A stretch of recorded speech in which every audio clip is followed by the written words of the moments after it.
Kailangan mo, Loretta. Lakihan mo na dahil huling-huli na to. Gusto ko nang manahimik. Gaya ng sinabi ko sa'yo, Amparo,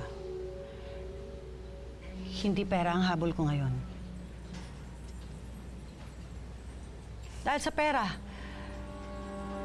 kagulo-gulo buhay ko. Muntik akong mamatay. Nagkahiwalay kami ng anak ko. Galit na galit siya sa akin. Okay. Kung hindi pera ang sadya mo, ano? Huwag mong sabihin gusto mo lang magdrama tungkol sa anak mo. Oh. Ano nga ang gusto mo? Sabihin mo na. Babawiin ko na ang apo ko sa'yo. Ano? Si Princess. Kukunin ko na siya.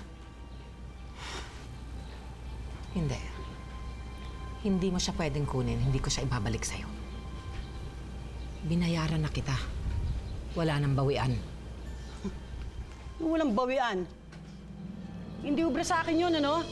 Magkaintindihan tayo. Kukunin ko si Princess. Wala kang magagawa. Hindi matatapos ang kalbaryo mo sa buhay kapag hindi mo binigay sa akin ang apo ko. Sisiraan kita. Ipapamidya kita. Tignan ko lang kung di magkamalas-malas ang buhay mo, ano?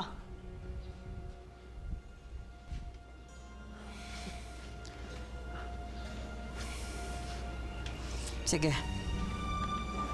Sige, ibabalik ko na siya sa'yo.